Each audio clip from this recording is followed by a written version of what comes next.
am so sorry this review is late, but you know what they say, better late than ever. Anyway, so Arrow Season 4, Episode 1, review. If you're happy as I am that Arrow is finally back, yes, it's finally back. Finally. After so long, we waited. We've been very patient. And now it's here. So let's get into the episode, shall we? Yeah. Alright. So obviously the episode picks up with Oliver, you know, running. Like every season, always gonna be running. And he's in domestic bliss with Felicity, and he's doing a really good time. Felicity sucks at cooking, which I think is hilarious. Did you guys notice the garbage can of like omelets that she had? I just thought that was so funny. He was just like, you have failed this omelet. What is he, the poor thing? I liked that they had like this cute little moment, and then, you know, Oliver and Felicity had like this really great, I love their chemistry between the actors. It's one of my favorite things to watch. And it's interesting to see the way, how happy he is and how, you know, content he is with his life. Which is very, it's nice to see that. I like seeing happy Oliver. I don't know a lot of people are, but I am. Because he went through a lot of crap, especially in season 3. It was just like, it was like the writers just kept going, just no, he's not done yet. Bam, bam, bam. Let's just keep giving him more crap. And poor guy, I feel bad. So I'm happy that he's happy. And then we get an introduction to Arrow, Team Arrow 2.0, you know, with Diggle, Thea, and Laurel. They seem okay. I love that Diggle's a leader. I mean, I was kind of concerned that they were going to make Laurel or Thea the leader, which would, in my opinion, would just be like ridiculous. It's like he's a leader, but it's like a shared unit. So it's not like he's calling all the shots, but they kind of work together. I thought it was interesting. You know, but I love Oliver, Diggle, and Felicity together. I do. I love them together. Trying to think. I gotta say this. Damien Dark. Holy moly. Damien Dark is beyond awesome. I'm trying not to get my expectations. You have to believe me. I'm trying not to get high expectations on this character. But bro, like, come on. You cannot tell me this guy he has I am gonna kill you written all over him. He's everything I want in a villain. Just his very presence is just like worries me. It worries me. I don't know. My favorite part with him is when he was like, when I handle a situation, I handle it. I was like, oh, okay, this guy don't play. So I'm really excited for Damien Dark, obviously, as you can tell. I'm very, very excited. Oh man, please, Arrow, don't fail me, please. I love Damien Dark. Absolutely, positively love. I really enjoyed, and I know I'm in the minority in this one, I really enjoyed Lance's speech to Oliver. You know, he's like, you know, you brought monsters. You're a monster. You're bringing monsters. I understand Lance's hate is questionable. Like, why are you still hating on Oliver? And I know a lot of people are angry about it, and I get it. I do. I mean, that's how Lance is. I got to the point with Lance where I'm just like, I either love you or I hate you. I have a very love-hate relationship with Lance. I don't know what's going on, and I know at the end of the episode with him working with Damien Dark, I was happy. I was happy because like maybe this is his motive. Maybe this is him trying to do something. He's probably has like all these different things. I don't know why he's working with Damien Dark.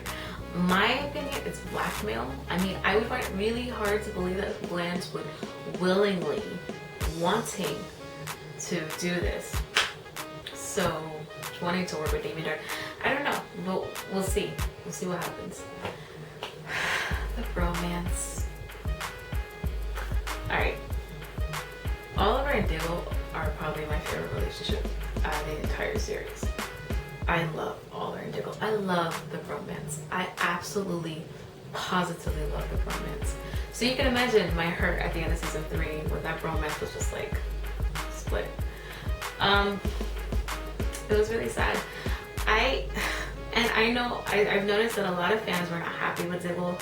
You know, they said that, you know, especially that part when he's like, you don't love, you don't trust, and all that.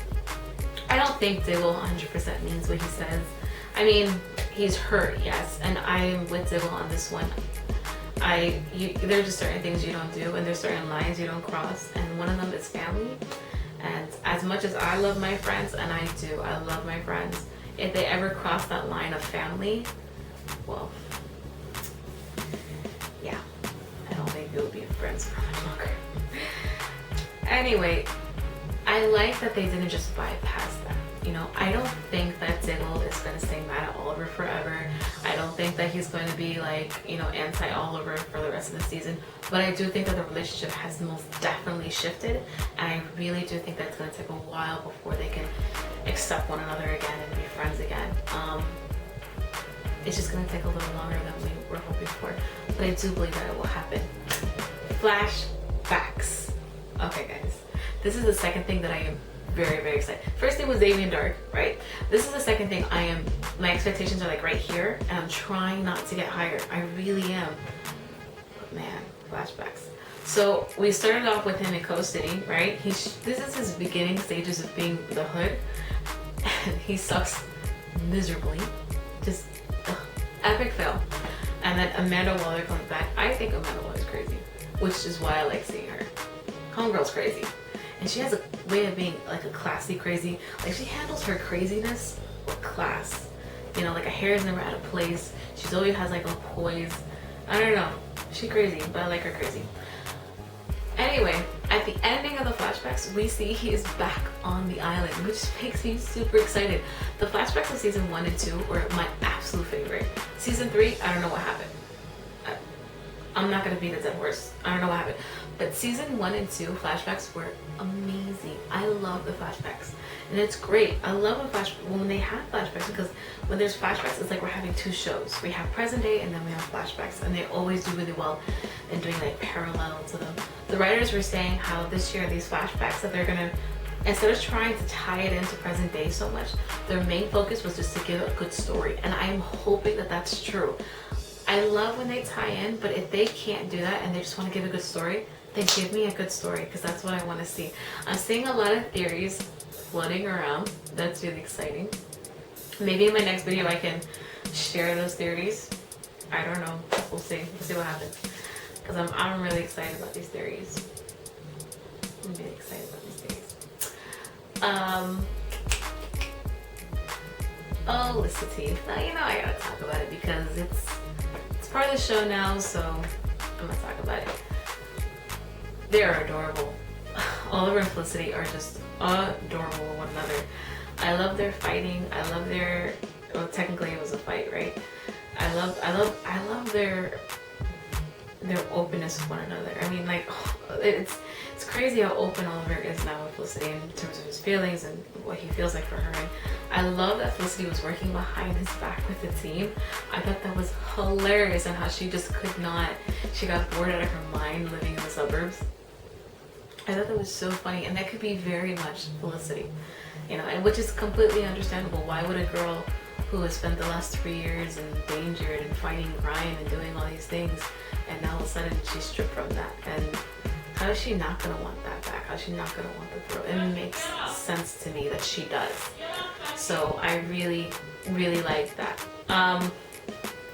Proposal? Almost proposal? I may be in the minority in the Olicity fandom. I say that a lot. But I don't want a proposal. It's not anytime soon. I think that Oliver and Felicity have to work on Oliver and Felicity a little bit more. Olicity. So a proposal, I wouldn't mind if I don't see the proposal to the series finale or season finale. Absolutely no children. Just please. No kids, please. But I don't know. I don't know anymore. I don't know what these writers are doing. But I have to say the season premiere was very, very good for me.